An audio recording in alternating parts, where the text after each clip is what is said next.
ఆరాధనకు యోగ్యుడా, నిత్యము స్తుతించెదను. నీ మేలులను మరువకనే ఎల్లప్పుడు స్తుతి పాడెదను. ఆరాధనకు యోగ్యుడా, నిత్యము స్తుతించెదను. నీ మేలులను మరువకనే ఎల్లప్పుడు స్తుతి పాడెదను. ఆరాధన. మన ప్రభువును రక్షకుడైన యేసుక్రీస్తు నామములో మీకు వందనములు. క్రీస్తు కృపా పరిచర్యలని ఆధ్యాత్మిక టీవీ కార్యక్రమమునకు మిమ్మల్ని ప్రేమతో ఆహ్వానిస్తూ ఉన్నాం. ఈరోజు మరొక వర్తమానం విందాము. ఆత్మ సంబంధమైన చేపలను గురించి మనం చూద్దాం. సముద్రంలో పనికిరాని చేప ఏదనంటే ఎలస అనే ఒక చేప ఉంటుంది. ఆ ఎలస అనే చేప వర్షాకాలంలో గోదావరి నీరు సముద్రంలో చేరుతున్నప్పుడు సముద్రంలో ఉన్న ఎలస ఆ ఎర్ర నీరుకు త్రాగి ఆ ప్రవాహం ఎదురుగా ఈదుతూ గోదావరిలోనికి వచ్చి చేరుతుంది. తర్వాత అది పులసగా మారుతుంది. ఎలస పులసగా మారిన తర్వాత దాన్ని అనేక వేల రూపాయలు పెట్టి దాన్ని కొనుక్కొని వెళ్ళడం జరుగుతుంది. నేను రాజమండ్రి ఆ ప్రాంతంలో చర్చి నిర్మాణ నిమిత్తం అక్కడికి వెళ్ళినప్పుడు అక్కడ పులసను కొన్ని వేల రూపాయలు పెట్టి కొనుక్కునేవాళ్ళు. ఏమిటి అని అడిగినప్పుడు దాని గురించి చరిత్ర చెప్పారు. మన జీవితంలో కూడా ఎందుకు పనికిరాని మనలను దేవుడు పనికొచ్చే పాత్రగా మనల్ని చేశాడు. రక్షణ పొందిన మనము కూడా ఆత్మ సంబంధమైన చేపలమని ఈ వాక్యాన్ని బట్టి, ఈ యొక్క ఉపమానాన్ని బట్టి మీకు తెలియజేస్తూ ఉన్నా. చిన్న ప్రార్థన చేసుకుందాం. ప్రేమగల తండ్రి, దయగల ప్రభువా, కొన్ని విషయాలు ఆత్మ సంబంధమైన చేపల గురించి కొన్ని విషయాలు వింటుండగా మీరు మాకు సహాయం దయచేయండి. అందులో ఉన్న ఆత్మీయ సత్యాలు మాకు బోధించి నేర్పించమని యేసు నామములో అడుగుచున్నాము తండ్రి, ఆమేన్. చూడండి, మత్తయి సువార్త 17:24. వారు కపెర్నహూమునకు వచ్చినప్పుడు అరశెకెలను పన్ను వసూలు చేయవారు పేతురు వద్దకు వచ్చి, మీ బోధకుడు ఈ అరశెకెలు చెల్లింపడా అని అడగగా, చెల్లించునన్ను. అతడు ఇంటిలోనికి వచ్చి మాట్లాడక మునిపి యేసు ఆ సంగతి ఎత్తి, సిమోనా, నీకేమి తోచుతున్నది? భూరాజులు సుంకమును పన్నును ఎవరి యొద్ద వసూలు చేయుదురు? కుమారుల యొద్దనా అన్యుల యొద్దనా అని అడిగాను.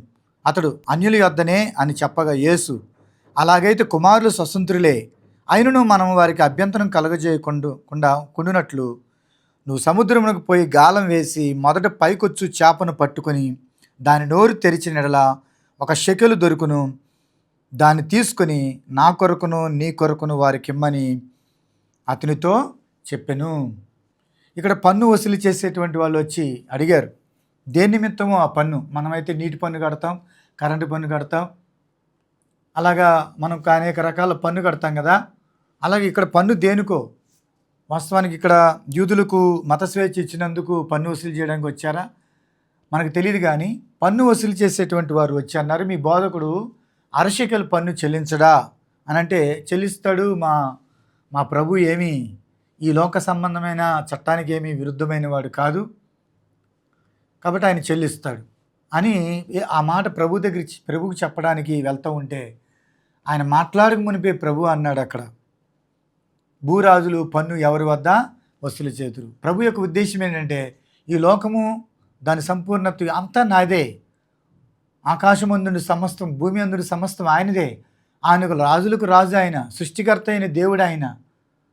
కాబట్టి ఆయన ఏమన్నాడంటే, భూరాజులు సుంకమును పన్నులు ఎవరి వద్ద వసూలు చేస్తారు? కుమారుల యొద్దనా అన్యుల యొద్దనంటే అన్యుల యొద్దే వసూలు చేస్తారు. రాజులు రాజకుమారులు రాజవంశీకులు ఎవరు పన్ను కట్టాల్సిన అవసరం లేదు. రాజ్యమే వాళ్ళది కాబట్టి వారు పన్ను కట్టాల్సిన అవసరం లేదు. కాబట్టి నేను కూడా పన్ను కట్టాల్సిన అవసరం లేదు అన్నట్టుగా యేసుప్రభు, నేను రాజులకే రాజుని, అయినా నేను చెప్పిన వాళ్ళు నమ్మరు. ఎందుకు? ఈ మాటలు వాళ్ళకి అభ్యంతరకరంగానే ఉంటాయి తప్ప ఎందుకు వాళ్ళకి అభ్యంతరం కలుగజేయకుండాకై నువ్వు సముద్రానికి పోయి గాలం వేయు, పైకి వచ్చు మొదటి చేప నోరు తెరువు, అందులో 1 షెకెల్ ఉంటుంది, నా కొరకు నీ కొరకు పన్ను కట్టమని ప్రభు పంపించి. అంటే కానుక సంచులు అక్కడ డబ్బులు లేవని మనకు అర్థమవుతుంది. దీన్ని బట్టి మనకు అర్థమేమవుతుందంటే, ప్రియమైన వారులారా, మన జీవితంలో సమృద్ధికరమైన దినాలు ఉంటాయి, లేమి దినాలు ఉంటాయి. ఇక్కడ కానుక సంచిలో డబ్బులుంటే ఎమ్మటే ఇచ్చేయడం అయిపోయేది. కానీ కానుక సంచిలో డబ్బులు లేవు. మనం అనుకుంటాం చాలాసార్లు నా పరిస్థితి దేవునికేం తెలుసు అనుకుంటాం. దేవుడు ప్రతి పరిస్థితిని ఆయన అనుభవించి ఉన్నాడు. ఆయనకి లేమి సంగతి తెలుసు, సమృద్ధి సంగతి తెలుసు ఆయనకి. కాబట్టి ఇక్కడ ఈ వాక్య భాగంలో దేవుడు మనకు నేర్పించే విషయం ఏంటంటే, నీ అవసరతలు తీర్చడానికి దేవుని దగ్గర అనేకమైన మార్గాలు ఉన్నాయి అన్న సత్యాన్ని మాత్రం మన జీవితంలో మనం మర్చిపోకూడదు. ఈయన ఎవరో, ఈయన దేవుడు, ఆయనకు అన్నీ తెలుసు. ఈయన గలిలయ సముద్రానికి పంపించాడు.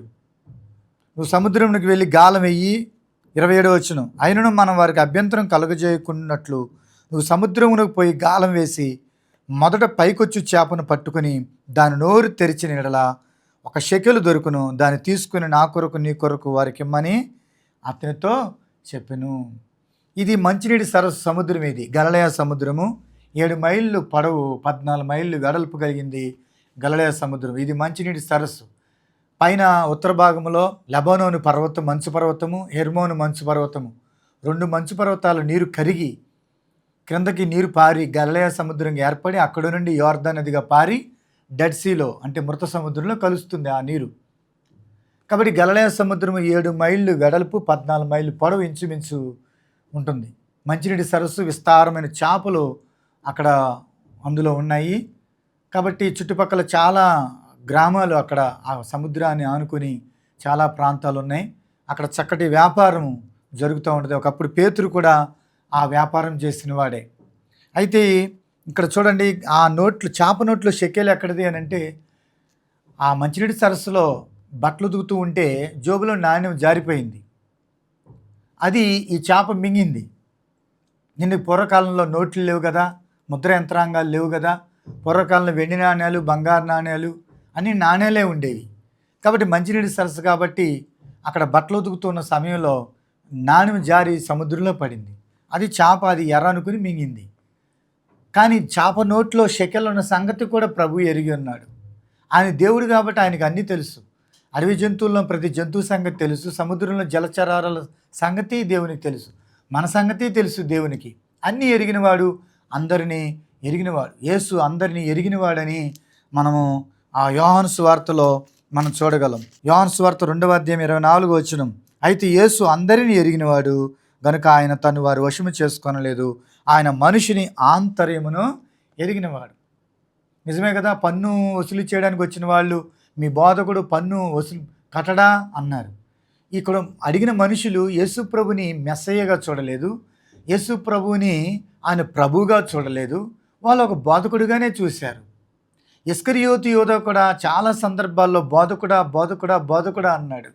కానీ పేతురు మాత్రం అనేక సందర్భాల్లో ఎక్కువ శాతం ప్రభువా ప్రభువా ప్రభువా మేము నశించిపోతున్నాం అని అన్నాడు. ఇప్పుడు నేను చెప్పే విషయం ఏంటంటే, ఆత్మ సంబంధమైన చేపల గురించి చెప్తున్నా. అందులో మొదటిది ప్రభు యొక్క అవసరతను, సేవకుని యొక్క అవసరతను తీర్చిన చేపను. పేతురు అవసరత, ప్రభు యొక్క అవసరతను తీర్చిన చేపను మనం అక్కడ చూస్తూ ఉన్నాం. కాబట్టి ఈ వాక్య భాగంలో దేవుడు తన ప్రజల అవసరతలు తీర్చడానికి దేవుని దగ్గర అనేకమైన మార్గాలు ఉన్నాయని ఈ వాక్యాన్ని బట్టి మనకు అర్థమవుతుంది. ఈరోజు దేవుడు మనల్ని అడుగుతున్నాడు, నీకు కలిగిన దాన్ని దేవునికి ఇవ్వడానికి నువ్వు సిద్ధంగా ఉన్నావా? చేప కలిగి ఉన్న నాణ్యము దేవునికి ఇవ్వడానికి అది ఇష్టపడింది ప్రియమైన వాళ్ళరా. కాబట్టి ఈ విషయము మొదటిది మనము చూస్తూ ఉన్నాం. రెండోది మనం గమనించినట్లయితే దేవుని ఆజ్ఞకు లోబడిన చేపను సంగతి చూద్దాం. నినివే పట్టణం రక్షించబడాలని దేవుడు ఆశ కలిగి ఉన్నాడు. అయితే యోనాని పిలిచి, నువ్వు నినివే పట్టణానికి వెళ్ళి మహాపురానికి వెళ్ళు, దానికి దుర్గతి కలగబోతుందని, నాశనం కలగబోతుందని ప్రకటించమన్నాడు. ఎందుకంటే వారి పాపమును బట్టి వారికి శిక్ష రాబోతుందని చెప్పు. అప్పుడు వాళ్ళ తప్పులు ఒప్పుకుని మారు మనసు పొందుతారు, పట్టణము రక్షించబడుద్దని యోనాని పంపించాడు. కానీ యోనా నినివేకి వెళ్లకుండా తర్షీషుకి వెళ్ళిపోయాడు. ఆ సమయంలో తుఫాను వచ్చింది, సముద్రంలో గొప్ప తుఫాను వచ్చినందువలన ఎవరి నిమిత్తం తుఫాను వచ్చిందని చీటీ వేస్తే యోనా మీద వచ్చింది. యోనా లేపారు. యోనా చూశాడు ఆ పరిస్థితి అంతా. చూసి ఈ తుఫాను నన్ను బట్టే వచ్చింది అన్నాడు. కాబట్టి నన్ను ఎత్తి సముద్రంలో పడేయండి, తుఫాను ఆగిపోద్దని అంటే ఆ ఓడ నాయకులు, ఓడవారు ఆయన ఎత్తి సముద్రంలో పడేయడానికి ఇష్టపడలేదు. ఎందుకంటే ఆయన ఎత్తి సముద్రంలో పడేస్తే ఒక మనిషిని మనం చంపిన వారు అవుతామని వాళ్ళ ప్రయత్నం వాళ్ళు చేశారు. కానీ ఇంకా ఎక్కువైంది, కానీ తక్కువ అవ్వలేదు. కాబట్టి తుఫాను ఇంక ఎక్కువ అవుతుందని చెప్పేసి యోనాని ఎత్తి సముద్రంలో పడేద్దామని నిర్ణయించుకున్నారు. ఆ సమయంలో ప్రేమ గల దేవుడు చేపకు ఆజ్ఞాపించాడు. ఎక్కడైతే యోనాను పడేస్తారో అక్కడికి వెళ్ళి ఉండమని దేవుడు అక్కడ చేపకు ఆజ్ఞాపిస్తాడు. కాబట్టి చేప అక్కడికి వెళ్ళినట్టుగా మనం చూస్తున్నాం. చూడండి, అక్కడ యోనాను ఎత్తి సముద్రంలో పడవేసినప్పుడు వాళ్ళు ఎత్తి పడేసిన వాళ్ళు కూడా ఈ పాపం మా మీద మోపొద్దని ఆయన ఎత్తి సముద్రంలో పడవేస్తారు. చూడండి 14. కాబట్టి వారు, యెహోవా, నీ చిత్త ప్రకారంగా నీవే దీన్ని చేసితివి, ఈ మనుషుని బట్టి మమ్మల్ని లయం చేయకుందువు గాక, నిర్దోషిని సంపితరన నేరం మా మీద మోపకుందువు గాక అని యెహోవాకి మనవి చేసుకొని. యోనా గ్రంథం 1వ అధ్యాయం 15 యోనాని ఎత్తి సముద్రంలో పడవేసిరి, పడవేయగానే సముద్రం పొంగకుండా ఆగెను. ఇది చూడగా ఆ మనుషులు యెహోవాకు మిగుల భయపడి ఆయనకు బలి అర్పించి మ్రొక్కుబడి చేసిరి. 17 చదువుతున్నాం. గొప్ప మత్స్యము ఒకటి యోనాను మృంగవల్లని యెహోవా నియమించి ఉండగా యోనా 3 దినములు ఆ మత్స్య కడుపులో ఉండెను. దేవుడే మత్స్యానికి నియమించాడు. అక్కడ యెహోవా నియమించును అని మాట చూస్తున్నాం. ఎక్కడైతే యోనాని పడేస్తారో అక్కడికి నువ్వు వెళ్ళి ఉండు అని చెప్పేసి దేవుడే ఆ చేపను, ఆ మత్స్యమును నియమించగా ఆ మత్స్యము యోనాని సముద్రంలో పడేయంగానే యోనాను మృంగినట్లుగా మనం చూస్తాం. 3 దినములు యోనా చేప కడుపులో ఉన్నట్టుగా చూస్తున్నాం. అంటే ఈ చేప, మనము ఈ యొక్క తిమింగలం సేవకుని భారాన్ని భరించింది. 3 రోజులు మనం చూస్తున్నాం. 3 దినములు చేప కడుపులో ఆయన ఉన్నాడు. బహుశా ఈ చేప కూడా ఏమి తినకుండా 3 దినాలు ఆ యోనా నిమిత్తము ఉపవాసం ఉండి ఉన్నట్టు ఉండొచ్చు. కాబట్టి ప్రియమైన వారులారా, ఈరోజు మనం గమనించండి, ఆ చేప దేవుని ఆజ్ఞకు, ఇక్కడ మత్స్యము దేవుని ఆజ్ఞకు లోబడింది. ఈరోజు మనం లోబడుతున్నామా? ఆనాడు పేతురుతో ప్రభు చెప్పాడు, నీ దోణి లోతుకు నడిపించు, వలవేయి, విస్తారమైన చేపలు పడతాయనంటే, అయ్యా రాత్రంతా ప్రయాసపడ్డాము, ఒక్క చేప కూడా పడలేదయ్యా, ఆయన నీ మాట చొప్పున వల వేస్తానని వెళ్ళాడు. వల వేస్తే విస్తారమైన చేపలు పడ్డాయి. చేపలే వచ్చి పేతురు యొక్క వలలో చిక్కున్నట్టుగా మనం చూస్తున్నాము.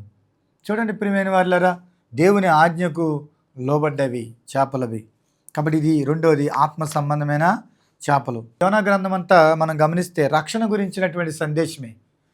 మొదటి అధ్యాయంలో దేవుడు ఓడవారిని దేవుడు రక్షించాడు తుఫాను నుండి.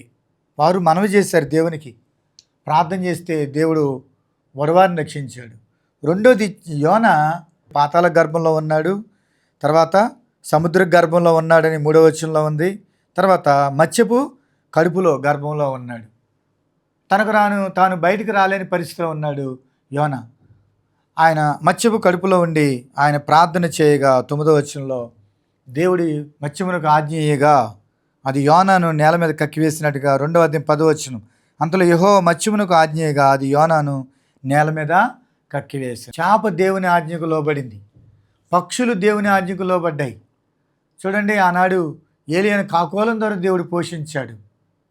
పక్షుల్లో పడ్డాయి, జంతువుల్లో పడ్డాయి, సముద్రంలో జలచరాల్లో పడ్డాయి. ఈనాడు మనిషి దేవుని మాటకు లోబడలేని స్థితిలో ఉన్నాడు. దేవుడు ప్రియమైన వారులారా, లోబడిన వాళ్ళని పిల్లల గురించి దేవుడు అక్కడ తన బాధను ఆకాశంతో చెప్పుకున్నాడు, భూమితో చెప్పుకున్నాడు. యెషయా గ్రంథము మనం చూసినట్లయితే 1వ అధ్యాయము 2వ వచనంలో యెహోవా మాట్లాడుచున్నాడు, ఆకాశము ఆలకించుము, భూమి చెవియొగ్గుము, నేను పిల్లలను పెంచి గొప్పవారినిగా చేసి తిని వారు నా మీద తిరగబడి ఉన్నారు. ఎద్దు తన కామాందు నెరుగును, గాడిద సొంతవాని దొడ్డి తెలుసుకొనును, ఇశ్రాయేలుకు తెలివి లేదు, నా జనులు యోచింపరు, వాళ్ళు నా మీద తిరగబడి ఉన్నారు. 2వ వచనంలో దేవుడు తన బాధను ఆకాశంతో చెప్పుకున్నాడు, భూమితో చెప్పుకున్నాడు. నేను పిల్లలను పెంచి గొప్పవారినిగా చేసి తిని వారు నా మీద తిరగబడి ఉన్నారు. కాబట్టి ప్రియమైన వారులారా, దేవుని మాటకు లోబడలేని పరిస్థితిలో మనము జీవిస్తూ ఉన్నాము. కానీ బైబిల్లో మనము చూసినట్లయితే దేవుని మాటకు లోబడినటువంటి జంతువులు కానీ పక్షులు కానీ మనం చూస్తూ ఉన్నాం ప్రియమైన వారులారా. 3వది మనం గమనించినట్లయితే చచ్చిన చేపలు, పాపానికి చచ్చినవారు, దేవుని దృష్టిలో బ్రతికున్నారు, పాపానికి చనిపోయినవారు. యేసుప్రభువు వారు చచ్చిన చేపలు పట్టుకుని కృతజ్ఞతాస్తుతులు చెల్లించాడు. అక్కడ 5 రొట్టెలు 2 చేపలు కానీ 7 రొట్టెలు కొన్ని చేపలు కానీ అవన్నీ మనం చూసినట్లయితే అవి నేను చచ్చిన చేపలు అంటున్నాను, ఎందుకంటే అవి పాపానికి చచ్చినవి. దావీదు అన్నాడు, నేను చచ్చిన కుక్కను అన్నాడు. పౌలు గారు, నేనైతే క్రీస్తు నిమిత్తం పాపానికి చనిపోయిన వాడును అన్నాడు. తప్పిపోయిన కుమారుడు, ఈ నా కుమారుడు చనిపోయి మరలా బ్రతికును. పాపాన్ని చనిపోవడం ద్వారా దేవునికి మహిమ వస్తూ ఉంది. కాబట్టి ప్రియమైన వారులారా, మన జీవితంలో పాపానికి చనిపోయినప్పుడు, దేవుని కొరకు బ్రతుకుతున్నప్పుడు మనల్ని బట్టి దేవునికి కృతజ్ఞతాస్తుతులు చెల్లించగలరు. పౌలు గారు ఫిలిప్పి సంఘాన్ని బట్టి, కొలసి సంఘాన్ని బట్టి దేవునికి కృతజ్ఞతాస్తుతులు చెల్లించాడు. 4వది నిరీక్షణ కలిగిన చేపలు. చూడండి, నిరీక్షణ కలిగిన చేపల సంగతి చూస్తే, నిరీక్షణ అంటే ఆశాభావం కలిగినది. ఉదాహరణకి దీని గురించి ఒక ఉపమానం మనం ఆలోచించినట్లయితే, ఎండాకాలం వచ్చింది, నీరు ఆవిరైపోతూ ఉంది. అయితే ఒక ఆయన చేపలు పట్టడానికి వచ్చి చేపలు పట్టుకున్నాడు. 2 చేపలు, చేత చేపలు తీసుకున్నాడు. ఒకటేమో ఆడ చేప, ఒకటేమో మగ చేప. ఆడ చేప అంటుంది, ఇదిగో చేపలు పట్టేవాడు వచ్చాడు, మన చేపలు పట్టుకున్నాడు, ఇక మన పని అయిపోయింది, సంతకు తీసుకెళ్తున్నాడు, ఇక మనల్ని అమ్మేస్తాడు అని అంటే, మగ చేప అంటుంది, ఏం కాదు, ధైర్యంగా ఉండు, దేవుడు ఖచ్చితంగా మనకు సహాయము చేస్తాడు, నువ్వేం భయపడబాకు, దేవుడే చూసుకుంటాడు, దేవుడు ఎట్టనైనా సరే మనలను ఈ మరణానికి అప్పగించకుండా దేవుడు మనల్ని విడిపిస్తాడు అని ఆశాభావాన్ని కలుగజేస్తాం ఈ చేప, మగ చేప. తర్వాత సంతకు తీసుకెళ్ళిన తర్వాత సంతలో అమ్ముతున్నప్పుడు కొనేవాడు వచ్చాడు, కొనుక్కుంటున్నాడు, బేరం ఆడుతూ ఉంటే ఇక ఆడ చేప అంటుంది, కొనేవాడు వచ్చాడు, కొనుక్కుంటున్నాడు, మన పని అయిపోయింది అంది. ఏం కాదు అని అంటుంది మగ చేప. చివరికి తీసుకున్నాడు, చేపలు కొనుక్కుని తీసుకెళ్ళాడు, ఇంటికి తీసుకెళ్ళాడు. ఇంటికి తీసుకెళ్ళంగానే భార్యకి ఇచ్చాడు, ఇక భార్య తీసుకుంది, కత్తిపెట్టి తీసుకుని వస్తుంది, ఇక మన పని అయిపోయింది ఇక అంటుంది ఆడ చేప. కానీ మగ చేప అంటుంది, ఏం కాదు, దేవుడు మనల్ని తప్పిస్తాడు, నిరీక్షణ ఉంచు, మన దేవుడు మనకు సహాయం చేస్తాడు అని ఎంతసేపు కూడా దేవుడు మనల్ని బ్రతికిస్తాడు, మనల్ని తప్పిస్తాడు, మనల్ని విడిపిస్తాడని ఒక నిరీక్షణ కలుగజేస్తూ ఉంది మగ చేప. ఈ లోపల ఇంటి వెనకాల గొడవ అవుతూ ఉంటే, ఏంటి గొడవ అవుతుందని కత్తిపెట్టి ఆడ పడేసి వెళ్ళింది. వెళితే ఆ గొడవ మామూలుగా అట్లా గట్టిగానే అవుతుంది. ఈ లోపల వర్షం పడతా ఉంది, కొద్ది కొద్ది చినుకులు పెరుగుతున్నా సరే ఆ గొడవ మాత్రం ఆగట్లేదు. చివరికి వర్షం ఎక్కువైంది. ఆ వర్షంలో కవర్లో ఉన్న చేపలు అలా కొట్టుకుని వచ్చి బయటకు వచ్చి ఆ చిన్న జల్లుకి తడిసి అలా చిన్న కాలువలో పడి, కాలువలో నుంచి వాగుల్లో పడి, వాగుల్లో నుంచి చెరువుల్లో పడి, చెరువులో నుంచి నదుల్లో పడి, ప్రియమైన వాళ్ళ ఆ విధంగా దేవుడు వాటిని మరణం నుండి తప్పించాడు. ఒకరిని మరణం నుండి తప్పించుట అది దేవుని వశంలోనే ఉంది. చూడండి, ఒక్క నిరీక్షణ ఉంచినటువంటి ఆ చేపను బట్టి, విశ్వాసాన్ని బట్టి దేవుడు కూడా ప్రియమైన వాళ్ళ గొప్ప కార్యము చేశాడు. నీ జీవితంలో కూడా దేవుని యందు నిరీక్షణ ఉంచు. కొరవ కుమారులు అంటున్నారు, నా ప్రాణమ దేవుని యందు నిరీక్షణ ఉంచు, నీవేళ కృంగి ఉన్నావు, దేవుని యందు నిరీక్షణ ఉంచు, ఆయనే నిన్ను స్వస్థపరిచేవాడై ఉన్నాడు. బైబిల్లో ఎంతోమంది సంతానం కోసం నిరీక్షించారు. అబ్రాహాము 25 సంవత్సరాల సంతానం కోసం నిరీక్షించిన అబ్రాహాము నిరీక్షణ దేవుడు సిగ్గుపరచనివ్వలేదు. అలాగే బైబిల్లో 38 సంవత్సరాల నుంచి పక్షవారోగం కలిగిన వ్యక్తి నిరీక్షణ ఉంచాడు, నాకు స్వస్థత కలుగుతుంది, దేవుడు ఏదో ఒక రోజున నన్ను స్వస్థపరుస్తాడని. కోనేట్లో దిగిన వాళ్ళు స్వస్థ పొందుకున్నారు, తన కళ్ళ ముందే స్వస్థ పొందుకుని వెళ్ళిపోతున్నా తన జీవితంలో నిరాశ పడలేదు, కానీ ఏదో ఒక రోజున నాకు స్వస్థత వచ్చిందని ఆశ కలిగి ఉన్నాడు.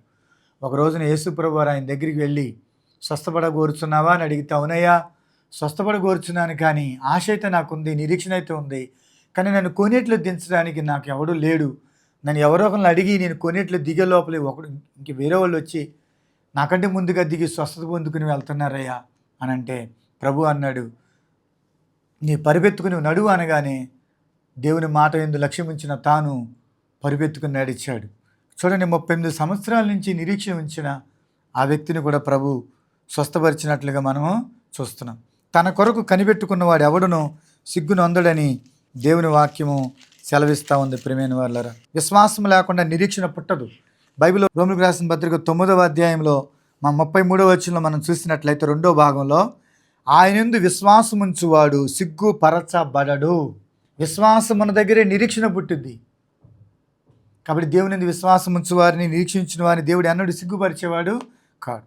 కాబట్టి నిరీక్షణ ఉంచినటువంటి చేపలను దేవుడు విడిపించినట్లుగా, ఆశాభావము కలిగిన ఆ చేపలను దేవుడు విడిపించినట్లుగా మనము చూస్తూ ఉన్నాం. ప్రియమైన వారు, ఒకానొక సమయంలో యేసుప్రభు వారు 3వ దినం తిరిగి లేచినప్పుడు, పునరుత్థానుడే తిరిగి లేచినప్పుడు, శిష్యుల దగ్గరికి వచ్చినప్పుడు ఆయన భూతమని చెప్పేసి భయం చేత కేకలు వేశారు.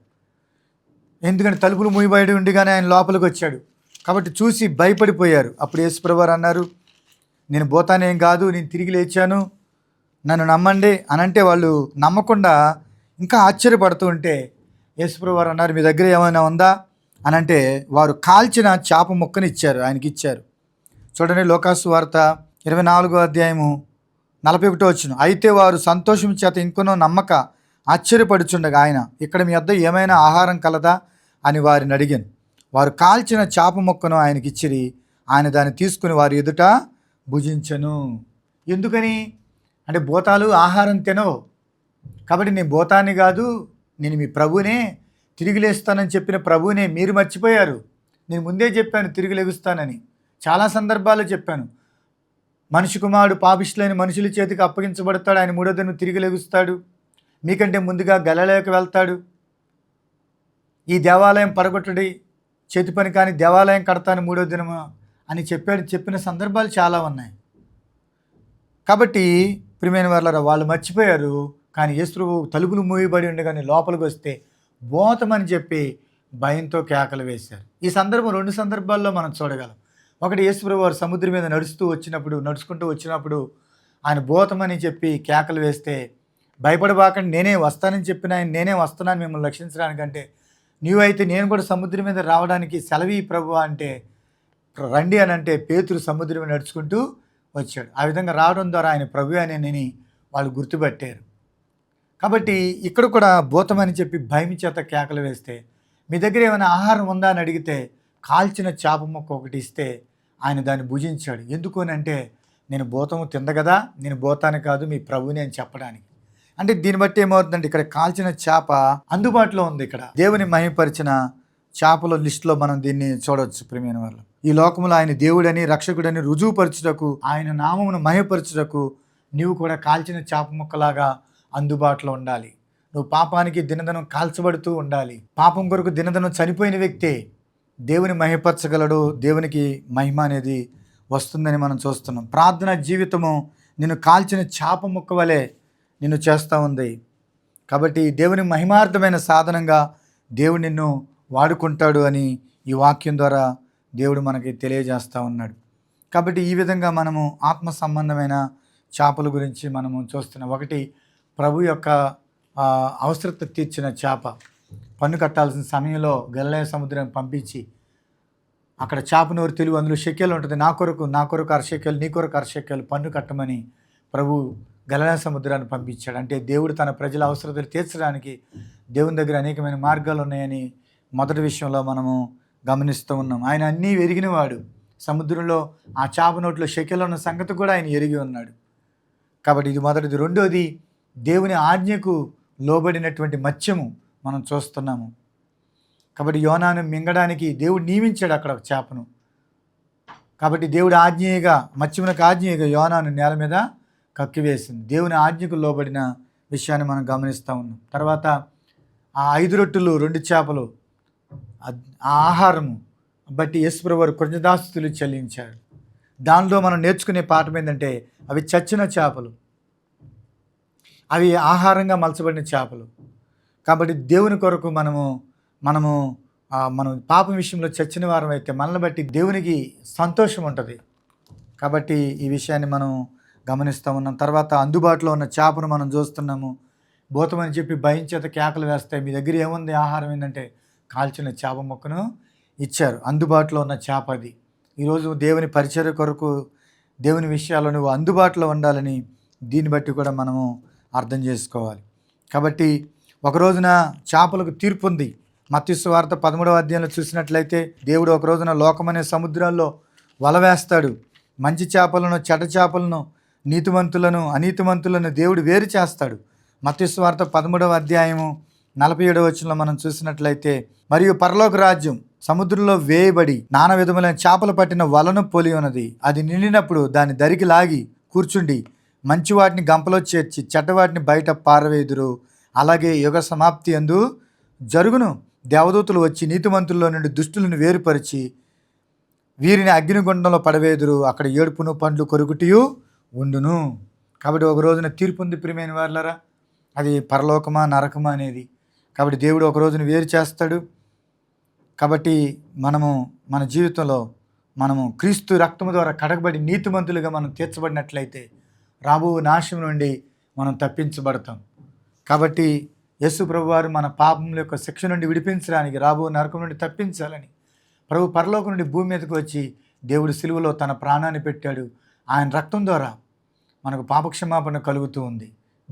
ఆయన రక్తం ద్వారా మీరు నీతిమంతులుగా తీర్చబడితిరి అని పరిశుద్ధ గ్రంథంలో మనం చూస్తున్నాం.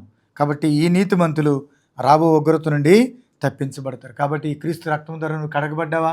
నువ్వు మారు మనసు పొందేవా? రక్షించబడ్డావా? లేనట్లయితే ఒక రోజున తీర్పు ఉంది. కాబట్టి ఆ తీర్పులోకి వెళ్ళకూడదని ప్రభు ఈ లోకానికి వచ్చి నీ పాపముల కొరకు తన ప్రాణం పెట్టాడు. కాబట్టి యేసునందు విశ్వాసం ఉంచి ఆయన రక్తం ద్వారా మీ పాపములు కడుక్కొని రక్షించబడాలని దేవుడు కోరుతా ఉన్నాడు. దేవుడి కొద్ది మాటలు దీవించునుగాక. ఆమేన్. ప్రార్థన. ప్రేమగల తండ్రి, దయగలిని మా ప్రభువా, నీ పాదాలకు వందనాలు, స్తుతులు, స్తోత్రాలు చెల్లిస్తూ ఉన్నాం. ఈ సమయంలో నీ వాక్యాన్ని ధ్యానించిన మమ్మల్ని జ్ఞాపకం చేసుకోనండి. ఆత్మ సంబంధమైన చేపల గురించి మేము చూస్తాం. నిరీక్షణ ఉంచిన చేపలు ప్రభా, దేవునికి అందుబాటులో ఉన్న చేపలు, దేవుని మహిమపరిచిన చేపలు, దేవుని ఆజ్ఞకు లోబడిన చేపలు, దేవుని అవసరత తీర్చిన చేపలు, ఆత్మ సంబంధమైన చేపలు. దేవుడు ఆత్మ సంబంధమైన వాడు, ఆయన పిల్లలు ఆత్మ సంబంధమైన వారు అనగా దేవుని విషయాల్లో ప్రభా నా తండ్రి చేపల విషయాలు మేము గమనించాము. ఆత్మ సంబంధమైన చేపల గురించి ఒక రోజున తీర్పు అనేది ఉంది. ఆ తీర్పులోకి మేము వెళ్ళకూడనట్లుగా నీతిమంతుల పట్టిలో జాబితాలో మేము చేర్చబడినట్లు సహాయం చేయండి. రాబో ఉగ్రతను తప్పించుకునే నిమిత్తము క్రీస్తునందు విశ్వాసం ఉంచి రక్షించబడినట్లుగా నీ కృప దయచేయమని యేసు నామములో అడిగి వేడుకొంచున్నాము తండ్రి. ఆమేన్. దీవెన మన తండ్రిని దేవుని ప్రేమయు ప్రభువైన యేసుక్రీస్తు కృపయు పరిశుద్ధాత్మక అన్యోన్య సహవాసం సకల దేవుని వాక్యమైన మీకును దేవుడు సదాకాలం తోడే నడిపించును గాక. ఆమేన్. అవి కంటికి కనబడవు, హృదయానికి అంతు చిక్కవు. అవి కంటికి కనబడవు, హృదయానికి అంతు చిక్కవు.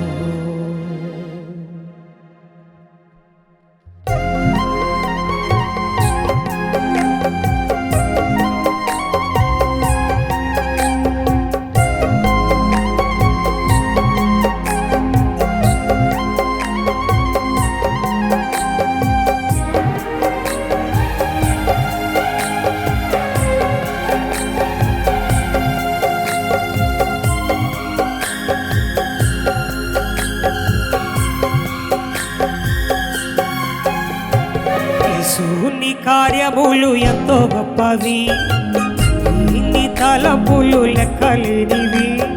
యేసుని కార్యములు ఎంతో గొప్పవి, ఇన్ని తలపులు లెక్కలేనివి. కంటికి కనబడవు, హృదయానికి అంతు చిక్కవు.